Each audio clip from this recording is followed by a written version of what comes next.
Саламатсыздар ма? Назарларыңызға математика пәніне арналған авторлық оқу бағдарламамды ұсынамын. Тақырыбым математика пәнінен функционалдық сауаттылықты арттыру тапсырмалар жинағы.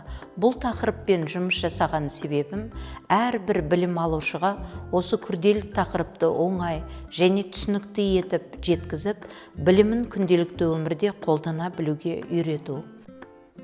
Оған мысал, бөлменің ішіндегі түсқағаз, яғни обойдың неше метр екенін білу қажет. Және кез келген орындықты немесе партаны жасау үшін қанша материал қажет, соны білу үшін оқушының функционалдық сауаттылығы жоғары дамыған болуы тиіс. Және заңдылықтардың логикасын және құрылымын ажырата немесе таба білу керек. Бұл авторлық бағдарлама жаңартылған білім беру талаптарына сай жасалған. Бағдарламада теория мен практиканың бірлігі сақталып, оқушылардың жас ерекшеліктері ескерілген.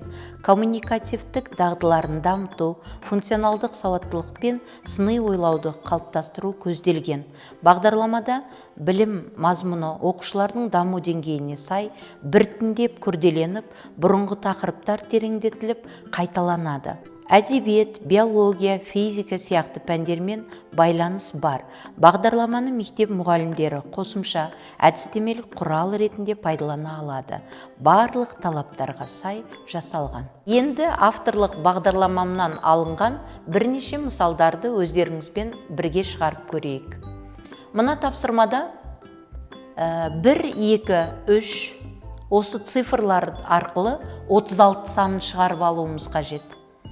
Ал екіншіде 3, 4, 5 арқылы 144 санын шығарып алуымыз қажет.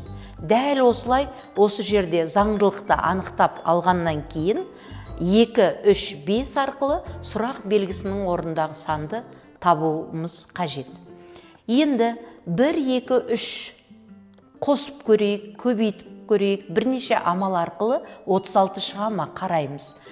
1, 2, 3-ті қоссақ 6. Квадраттасақ 36. Ал мұнда 3, 4, 5-ті қоссақ 12. 12-ні квадраттасақ 144. Яғни біздің заңдылығымыз тура екеніне көзіміз жетті. Ендеше 2, 3, 5-ті қосамыз 10 шығады. Сонда сұрақ белгісінің орындағы сан 10-ның квадраты 100 екенін білуімізге болады. Барлығында бір заңдылық тура болғаны белгілі болды. Яғни бізді іздеп жатқан сан 100 екен. Енді екінші мысалды шығарып көрейік.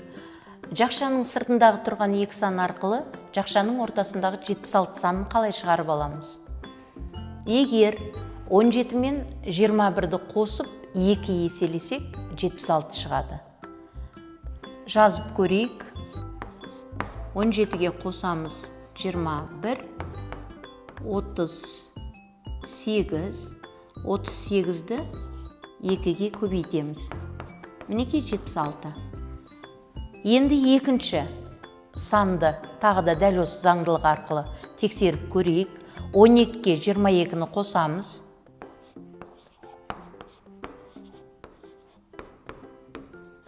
34. 34-ті тағы да 2 еселеп көрейік. Яғни біз қарастырған заңдылық осы сандар үшін орындалатындығына көзіміз жетті. Ендеше 8 бен 33-ті қосып 2 еселейміз.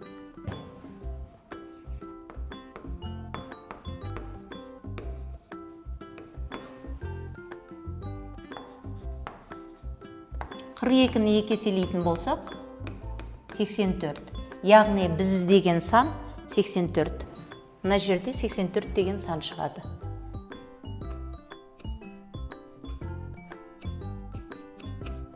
Мінекей біз іздеген сан осы. Енді өздеріңізбен мәтінді есепті бірге шығарып көрейік. Ұзындығы 63 метр сымның бірнеше метрі қиылып алынды. Сымның қиылып алынған бөлігі оның қалған бөлігінің жартысынан 3 есе кем. Сымның қиылып алынған бөлігінің ұзындығын анықтаңыз дейді. Мына жерде мен әдейі 2 бөлікті дайындап көрсеттім. Есептің шартымен салыстырып қараңыздар. Мына қиылып алынған бөлігі, ал мына бөліктің жартысынан 3 есе кем болып тұр бұл. Енді бұл есепті теңдеу құрып шығаруға болады. Мінекей, жаңа өзіміз айтып өткеніміздей, теңдеу екі бөліктің қосындысы 63-ке тең барлығы. Бір бөлігіміз x, екінші бөлігіміз 2 көбейтілген жақшаның ішінде 3x деп жаңа бөлікте сызып көрсеттік. Енді оң жағын ықшамдайтын болсақ, x қосу 6x болды. 7x-ке теңестірдік. Осы жерден x-тің мәнін табу үшін әрине 63-ті 7-ге бөлеміз. Сонда бізде кесіп алынған бөлігіміз 9 метр екендігі шығады. X мәні 9 метр екендігі шықты. Екінші бөлігіміз әрине 9-ды 3 еселеп 2 еселейтін болсақ 54 метр екендігі белгілі болады. 54-ке 9-ды қоссақ 63 шығатындығы белгілі. Бұл авторлық бағдарлама оқушылардың математикалық ойлауын, логикасын және функционалдық сауаттылығын дамытуға бағытталған. Практика мен теорияны ұштастыра отырып пәнге қызығушылықты арттырады. Бағдарлама мұғалімдерге әдістемелік көмек ретінде ұсынылады және оқу процесіне тиімді енгізуге болады. Назарларыңызға үлкен рахмет.